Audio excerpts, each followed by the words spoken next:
नमस्कार दोस्तों, YouTube के महाविद्या ज्योतिष चैनल में मैं पंडित गुरुराज आप सभी दर्शकों का एक बार फिर से स्वागत करता हूं।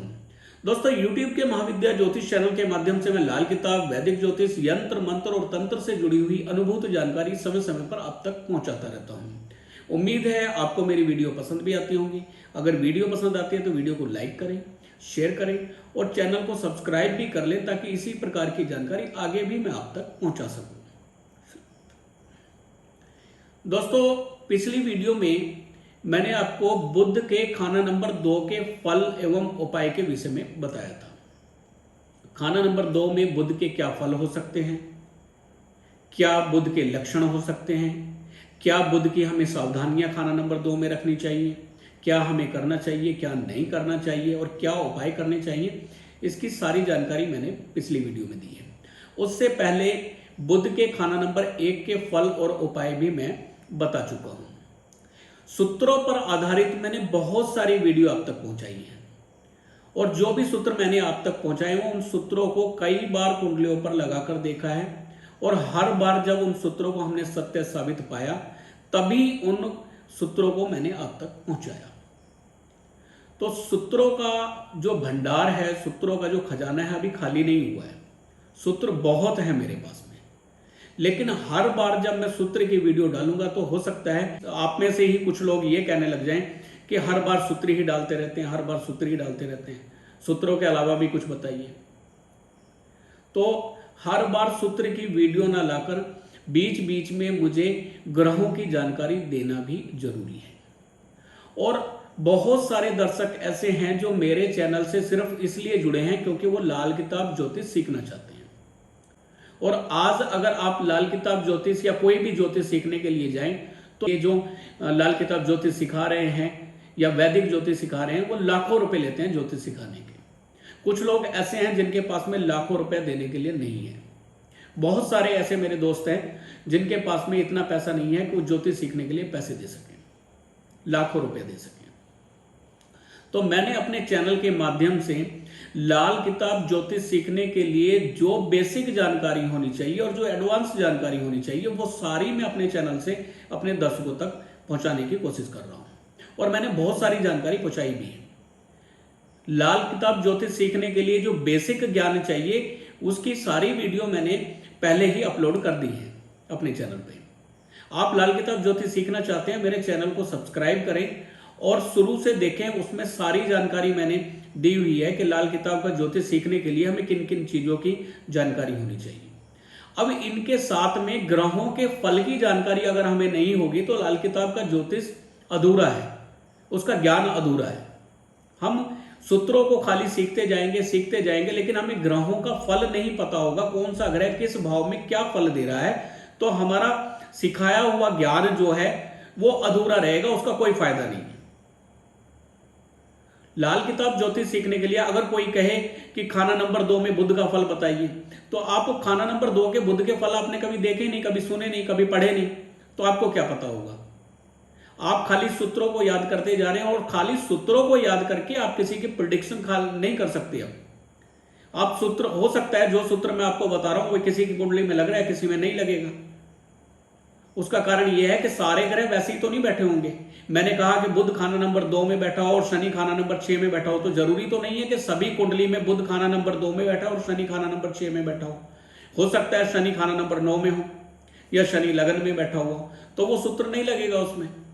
तो सारे सूत्र एक साथ किसी की कुंडली में लगे ये जरूरी नहीं है। जिसकी कुंडली में सूत्र लग रहे हैं उसके लिए वो फल देंगे, लेकिन जिनकी कुंडली में वो सूत्र नहीं लग रहे हैं, वैसे ग्रह नहीं बैठे हुए, तो वो सूत्र नहीं लगेंगे। इसलिए हमें ग्रह के फल भी पता होने चाहिए कि किस भाव में बैठ के कौन सा ग्रह क्या फल देता है। जब हमें उस ग्रह के फल का पता होगा तभी हम दृष्टि का भी पता लगा सकते हैं कि इस ग्रह पर दृष्टि पड़ रही है तो इसका ये फल में जो है ये बात आएगी, क्योंकि ये फल उसके मिल रहे हैं तो ये फल मिलने बंद हो जाएंगे किसी ग्रह की दृष्टि पड़ने से। और हो सकता है किसी ग्रह की दृष्टि पड़ने से उसके फल बढ़ जाए, डबल हो जाए, तो ये भी हो सकता है। तो ग्रहों के फल बताना मेरा फर्ज है। कुंडलियों में किस भाव में बैठ के कौन सा ग्रह क्या फल देता है और क्या उसके उपाय होने चाहिए ये बताना मेरा फर्ज मैंने ये वादा किया हुआ है कि मैं लाल किताब ज्योतिष अपने चैनल पे सभी को सिखाऊंगा, और जो भी मेरे चैनल से जुड़ेगा वो लाल किताब की पूरी जानकारी चैनल से ही ले लेगा। उसको लाल किताब ज्योतिष सीखने के लिए मुझे फीस देने की आवश्यकता नहीं है। बहुत सारी कॉल्स आती हैं, बहुत सारे मुझे मैसेज आते हैं कि सर आप कब लाल किताब ज्योतिष सिखा रहे हैं, आप क्लासें देते हैं, आप क्लासें कब से दे रहे हैं। तो मैं उनको हर बार हाथ जोड़ के यही कहता हूं कि सर मेरे पास में समय लाल किताब ज्योतिष सिखाने के लिए क्लास देने का नहीं है, मैं क्लास नहीं दे पाऊंगा, क्योंकि दिन भर कुंडलियां होती हैं, कुंडलियां देखने के बाद में मेरे पास में इतना समय ही नहीं बचता कि मैं आपको क्लास दे सकूं। और क्लासें देने के लिए मुझे एक निश्चित टाइम चाहिए, और वो टाइम मुझे हर बार आपको देना पड़ेगा, और वो मैं हर बार आपको नहीं दे पाऊंगा। इसलिए जब भी मुझे समय मिलता है मैं लाल किताब की जानकारी जो है सीरियल वाइज आपको देता जाता हूं। बीच बीच में सूत्र भी देने जरूरी है, क्योंकि सूत्र किसी की भी प्रेडिक्शन करने में एक अलग से अपना रोल निभाते हैं। लाल किताब के जो भी सूत्र मैंने आप तक पहुंचाए हैं, अगर उन सूत्रों को आपने कुंडली पर लगाकर देखा होगा तो आपको पता होगा कि उन सूत्रों के प्रभाव कितने जबरदस्त है, उनके फल कितने जबरदस्त हैं। अगर आप लाल किताब के सूत्र भी याद करेंगे और साथ साथ ग्रहों के फल भी याद करेंगे तो आपका ज्योतिष संपूर्ण होगा, बल्कि संपूर्ण से भी ज्यादा होगा। तो आज भी, क्योंकि मेरे वो दर्शक इंतजार कर रहे होते हैं कि आज कौन सा नया सूत्र आने वाला है, अब कौन से नए सूत्र लेकर आएंगे, तो आज भी मैं कुछ लाल किताब के जबरदस्त सूत्र लेकर आया हूं, और 15 ऐसे सूत्र लेकर आया हूं जो आपने पहले नहीं सुने होंगे। लाल किताब के ये जो सूत्र हैं इनको भी मैंने बहुत सारी कुंडलियों पर लगाकर देखा है, और हर बार मैंने इन सूत्रों को सत्य पाया है। लेकिन याद रहे, जो भी मैं ग्रह की बात करता हूं, जिस भी ग्रह के बारे में मैं बोलता हूं कि फला खाने में बैठा हुआ ग्रह, तो आप ग्रहों को खानावार देखना सीखिए। आपको पता होना चाहिए कुंडली का कौन सा खाना कहां होता है। लगन भाव कुंडली का खाना नंबर 1 है। मैं हर वीडियो में बोलता हूं लगन भाव जो है, जहां पर लगन शब्द लिखा होता है, वह कुंडली का खाना नंबर 1 होता है। और लगन भाव से एंटी क्लॉकवाइज गिनती करते हुए क्रमवार खाने होते हैं, यानी अगला खाना खाना नंबर 2, उसके बाद 3, फिर 4, फिर 5, 6, 7, 8, 9, 10, 11, 12, इस प्रकार कुंडली के 12 खाने होते हैं। अब कई लोग कहेंगे कि ये हर बार आप एक ही बात बताते हैं, वीडियो को लंबा खींचते हैं। सर हो सकता है आप पहली बार मेरी वीडियो देख रहे हो और इसी से ही आपका इंटरेस्ट जाग जाए ये लाल किताब ज्योतिष सीखने का, या ये सूत्र आपको अच्छे लगे, लेकिन आपको जब पता ही नहीं होगा खाना कौन सा है। अभी भी कई लोग ऐसे हैं जो मेरी वीडियो देख रहे होते हैं और उनको मैं बोलता हूं शनि अगर खाना नंबर 2 में बैठे हो तो ये फल होगा, लेकिन वो शनि को खाना नंबर 2 में ना देखकर राशि नंबर 2 में देख रहे होते हैं। राशि बैठी होती है खाना नंबर 9 में 2, और वहां पर अगर शनि बैठे हुए हैं तो खाना नंबर 9 के शनि को खाना नंबर 2 बोलते हैं, तो वहां पर गलती होती है। और आप जो सूत्र लगाकर देखते हैं वो सूत्र वहां पर गलत हो जाते हैं, क्योंकि खाना नंबर 9 के सूत्र वहां पर लागू होंगे, न कि खाना नंबर 2 के। खाना नंबर 2 लगन से दूसरा भाव है। तो इस बात को एक बार फिर से समझ लें कि लगन भाव कुंडली का खाना नंबर 1 है, और हम जो भी प्रेडिक्शन करते हैं, जो भी सूत्र हम बताते हैं, वो सूत्र खानावार हम बताते हैं, न कि राशि वाइज। तो चलिए चलते हैं सूत्रों की तरफ। आज के सूत्र भी बड़े खास हैं, इन सूत्रों को याद करें, कुंडलियों पर लगाएं। अगर आपको सूत्र अच्छे लगते हैं तो कमेंट करके जरूर बताएं। और एक बार फिर से निवेदन है कि आप किस शहर से, किस गांव से, किस देश से मुझे देख रहे हैं, मुझे कमेंट करके जरूर बताएं कि मैं फला देश से हूं, फला गांव से हूं, फला शहर से हूं। अच्छा लगता है जब आपके कमेंट मुझे मिलते हैं और मेरा हौसला बढ़ता है, और मैं नई वीडियो बनाने के लिए और अधिक मेहनत करता हूं। तो चलते हैं सूत्रों की तरफ। दोस्तों, यदि बुध कुंडली के खाना नंबर 3 में हो, खाना नंबर 3 पड़ोस का भी है, खाना नंबर 3 छोटे बहन भाइयों का भी है, खाना नंबर 3 पराक्रम का भाव है, हमारी मेहनत का भाव है। तो खाना नंबर 3 में जब बुध बैठे होंगे, मैंने कहा पड़ोस है, तो खाना नंबर 3 में बुध, अगर खाना नंबर 3 में बुध बैठेंगे तो बुध शुभ फल के नहीं होंगे, अशुभ फल के होंगे खाना नंबर 3 में। अब खाना नंबर 3 में बुध बैठे हों तो घर के आसपास कोई पागल व्यक्ति या कोई ऐसा इंसान रहता है जो बहुत सीधा साधा हो, जिसमें बहुत ज्यादा चालाकी ना हो, उसके अंदर चुस्त चालाकी ना हो, मतलब सीधा इंसान, भोला इंसान, या जिसको कहा जाए थोड़ा सा पागल इंसान, जरूर रहता है, या कोई पूरा पागल इंसान जो है घर के आसपास रहता है जब बुध खाना नंबर 3 में हो। दोस्तों यदि बृहस्पति कुंडली के खाना नंबर 10 में या खाना नंबर 8 में बैठे हुए हों तो ऐसे जातक के गोलक माता पिता तोड़कर उसमें से पैसे निकाल लिया करते हैं, पैसे खर्च कर लेते हैं जब बृहस्पति खाना नंबर 8 में बैठा हो या खाना नंबर 10 में बैठा हो और वर्षफल में भी खाना नंबर 8 या 10 में आ जाए तो ऐसे जातक के माता पिता जातक के गोलक को तोड़ के उसमें से पैसे खर्च कर लेते हैं। और बृहस्पति यदि खाना नंबर 6 में बैठे हों, बृहस्पति यदि कुंडली के खाना नंबर 6 में बैठे हुए हों तो ऐसे जातक के गोलक अक्सर खाली रहा करती है। गोलक में पैसे जब भी जमा होंगे उसमें से फिर निकल जाएंगे, मतलब उसमें जमा होते ही नहीं है, हर बार खाली रहती है। दोस्तों यदि शनि 11वें भाव में बैठे हों, जन्म कुंडली के 11वें भाव में अगर शनि बैठे हों तो ऐसे जातक का मकान अधूरा रहता है, निर्माण जो है उसका अधूरा रहता है। और अक्सर देखने में आया है कि लेंटर से सरिया बाहर निकले होते हैं, लेंटर के सरिया दिखाई देते हैं। काम जो है मकान का वो संपूर्ण नहीं हो पाता है, कोई ना कोई अधूरा हिस्सा मकान में जरूर रहता है यदि शनि 11वें भाव में बैठे हुए। यदि राहु जन्म कुंडली में 8वें भाव में बैठे हुए और वर्षफल में भी 8वें भाव में आ जाएं तो ऐसे जातक का अगर मकान बन रहा है तो वर्षफल में 8वें भाव में राहु होने पर दीवारें तो खड़ी होंगी लेकिन उसकी छत नहीं डलेगी। छत डालने के लिए पैसे उस इंसान के पास में खत्म हो जाएंगे जो जल्दी से उसके पास में नहीं आएंगे। छत जल्दी से उस जातक की नहीं डलेगी जिसका राहु 8वें भाव में हो और वर्षफल में भी 8वें भाव में आ जाए या गोचर में 8वें भाव में आ जाए। मकान बनेगा लेकिन मकान की सिर्फ दीवारें खड़ी होंगी, छत डालने के लिए पैसा उस जातक के पास में इकट्ठा नहीं हो पाएगा। और काफी कोशिश करने पर, मांगने पर भी ऐसे जातक को जल्दी से पैसा नहीं मिलता है जब तक कि राहु 8 के उपाय जातक ना करे। यदि जन्म कुंडली के 4थे भाव में शनिदेव बैठे हुए हो, चौथा भाव मकान है, घर है, तो 4थे भाव में जब शनि बैठे हो तो शनि के कारक कीड़े भी होते हैं, जो मकोड़े होते हैं, बरसात में आपने देखे होंगे अक्सर घरों में निकल जाया करते हैं। 4थे भाव में शनि होने पर ऐसे जातक के घर से काले रंग के कीड़े निकलते हैं जो काफी कोशिश करने के बाद में बंद नहीं होते हैं। घर से काले रंग के कीड़े अक्सर निकला करते हैं। और शनि 4थे भाव में हो तो घर में दरार हुआ करती है, सीलन या दरार घर में जरूर होती है यदि शनि 4थे भाव में बैठे हुए। दोस्तों यदि दूसरे या तीसरे भाव के ग्रह की दशा या अंतरदशा चले, कौन सी? लाल किताब की दशा या अंतरदशा दूसरे या तीसरे भाव के बैठे हुए ग्रह की चले और शुक्र लगन भाव में आ जाए या शुक्र 7वें भाव में आ जाए वर्षफल में, तो यह समय जातक के विवाह का समय होता है।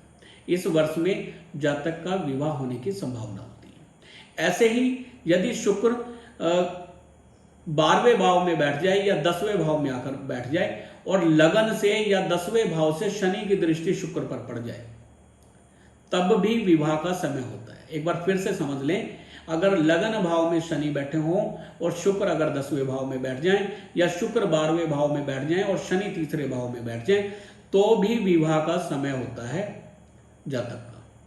इस वर्ष में, जिस भी वर्ष में शनि लगन में बैठे हों, शुक्र 10वें भाव में आ जाए या 12वें भाव में आ जाए या वर्षफल में शुक्र 7वें भाव में आ जाए या बृहस्पति 7वें भाव में आ जाए तो भी विवाह का समय हुआ करता है। तो यदि जन्म कुंडली के 9वें या 5वें भाव में बुध बैठे हुए हों, फिर से समझ लें, यदि जन्म कुंडली के 9वें या 5वें भाव में बुध बैठे हुए हों और वर्षफल में वापस 9वें भाव में या 5वें भाव में या 11वें भाव में आ जाएं और जातक किसी साधु फकीर से ताबीज ले आए, कोई यंत्र ले ले, कोई ताबीज ले ले, कोई भभूति ले ले और घर में ले आए तो तबाही का समय होगा, एक मंदे समय की निशानी होगी। जब भी वो ताबीज या भभूति घर में आएगी वो जहर से बुझी हुई होगी, उस जातक के घर में परेशानियों पे परेशानियां आने लगेंगी, नुकसान पे नुकसान होने लगेंगे और कई बार काम कारोबार बिल्कुल ठप पड़ जाता है और काम कारोबार में बहुत बड़े बड़े नुकसान होने लग जाते हैं, घर में बीमारियों का डेरा लगने लगता है। यदि 5वें भाव में मंगल बैठे हुए हैं, जन्म कुंडली के 5वें भाव में यदि मंगल बैठे हुए हैं तो ऐसे जातक के दादा या नाना वैद्य या हकीम हुआ करते हैं। वैद्य हकीम होते हैं और उनको अगर नहीं भी हैं तो उनको आयुर्वेद की बहुत ज़्यादा जानकारी होती है और वो कभी कभी कोई ना कोई दवाई बनाकर जरूर देते हैं, चाहे वो फ्री में दें चाहे पैसे लेकर दें।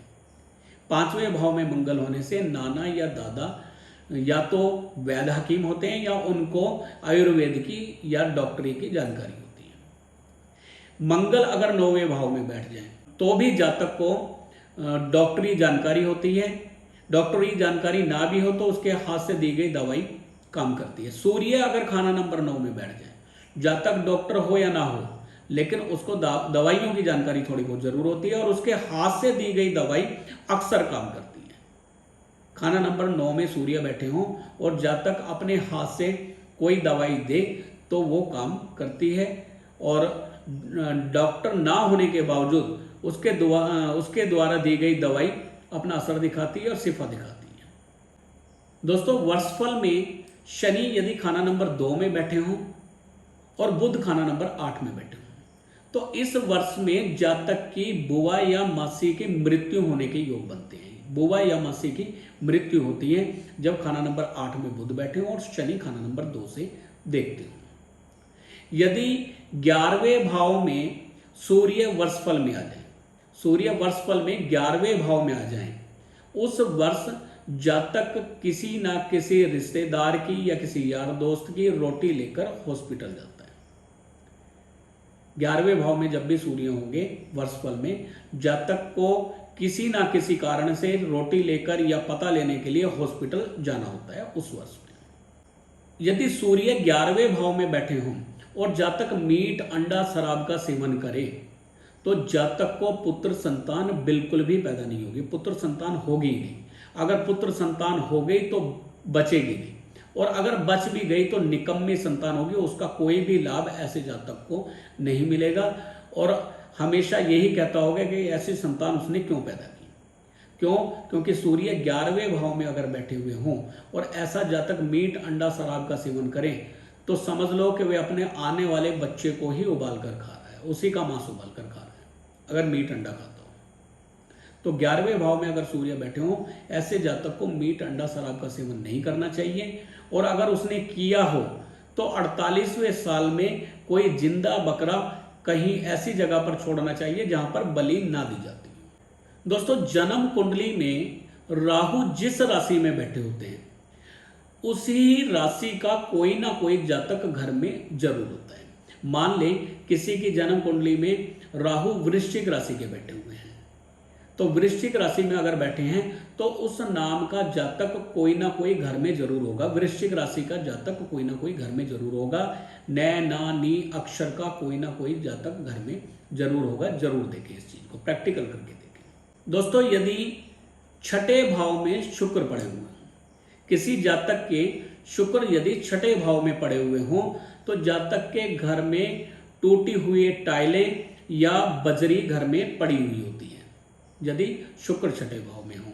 और ऐसे जातक की पत्नी अगर नंगे पैर घर में चले तो ऐसे जातक का धन, दौलत, सेहत वो बर्बाद होती होगी। अगर ऐसा इंसान बहुत सारी फैक्ट्रियों का या बहुत सारी दुकानों का मालिक है तो पत्नी अगर नंगे पैर चले तो उसकी दुकानें, उसके फैक्ट्रियां बिकती चली जाएंगी, नुकसान पे नुकसान जातक उठाता जाएगा। यदि शुक्र 6ठे भाव में जन्म कुंडली में हो और पत्नी नंगे पैर घर में चले। दोस्तों, यदि जन्म कुंडली में राहु 8वें भाव में बैठे हुए हों, 8वें भाव में राहु हो तो जातक के घर में कृष्ण जी का कोई झूला पड़ा होता है, घर में टूटियां, नल लीक कर रहे होते हैं और बिजली के खराब सामान घर में पड़े होते हैं। यदि राहु 8वें भाव में बैठे हुए हों तो जातक के ऊपर मुसीबत पे मुसीबत टूटती रहती है। कोई ना कोई मुसीबत उस जातक पर टूटती रहती है जब राहु 8वें भाव में हो। राहु 8वें भाव में हो तो बेवजह के झगड़े, बेवजह के कलेश ऐसे जातक के गले पड़े रहते हैं। ऐसा जातक अगर किसी के साथ में हेरा फेरी करके 10 रुपए अगर मारेगा किसी के तो ऐसे जातक के 8 गुना पैसे निकल जाते हैं, यानी 80 रुपए अपनी जेब से उस इंसान को भरने पड़ते हैं किसी भी तरीके से। हो सकता है 80 रुपए का कोई और नुकसान उस जातक का खुद से ही हो जाए। राहु यदि 8वें भाव में बैठे हुए हों तो जेल यात्रा, हॉस्पिटल यात्रा के योग बनते हैं और उड़ती हुई मुसीबत ऐसे जातक के ऊपर पड़ती है। कई बार ऐसे झगड़े का आरोप उस जातक पर लग जाता है जिसमें वो खड़ा भी नहीं हुआ था। कोर्ट कचहरी मुकदमे के भी योग बनते हैं राहु 8वें भाव में होने से। यदि जन्म कुंडली में राहु दूसरे भाव में हो तो जातक कभी राजा और कभी फकीर हुआ करता है। कभी तो राजा होगा यानी बहुत पैसे होंगे, जेब भरी होगी पैसों से और पैसों को उड़ाता होगा, और कभी हालात ऐसे आ जाएंगे उसकी जेब में 2 रुपए भी नहीं होंगे। और जब भी ऐसा होगा वो 0 या 11 का फर्क होगा, कभी मध्यम दर्जे का नहीं होगा। जब भी ऐसा इंसान गरीब या अमीर होगा तो उस गरीबी अमीरी में इतना फर्क होगा कि कभी तो वो राजा होगा और कभी वो बिल्कुल भिखारी होगा।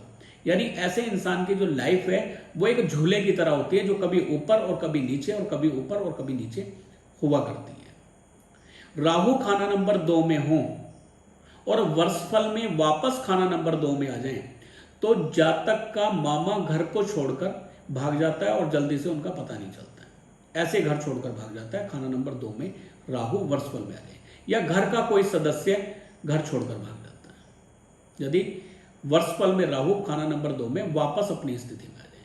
और जब वापस अपनी स्थिति में आएंगे राहु और शनि लगन में नहीं होंगे और बृहस्पति उत्तम नहीं होंगे तो आर्थिक हालत इतनी खराब कर देगा कि जातक आत्महत्या करने के लिए मजबूर हो जाता है। बहुत ज्यादा उतार चढ़ाव ऐसे जातक को भुगतने पड़ते हैं जब राहु खाना नंबर 2 में आ जाए, शनि लगन में ना हो। अगर शनि लगन में आ जाए और बृहस्पति उत्तम हो तो फिर राहु खाना नंबर 2 में कोई बुरा फल नहीं देंगे। दोस्तों, जो सूत्र मैंने आज आपको बताए हैं इन सूत्रों को भी आप कुंडली पर लगा कर देखें। आप देखेंगे ये सूत्र 100% सही निकलेंगे। कोई किसी कारण से हो सकता है कोई सूत्र ना लगे, उसमें आपको ये देखना होगा कि जो सूत्र मैंने बताए हैं क्या चलित कुंडली में भी ग्रह वहीं पर हैं, क्या ऐसा तो नहीं है कि उस ग्रह की डिग्री बहुत कमजोर है।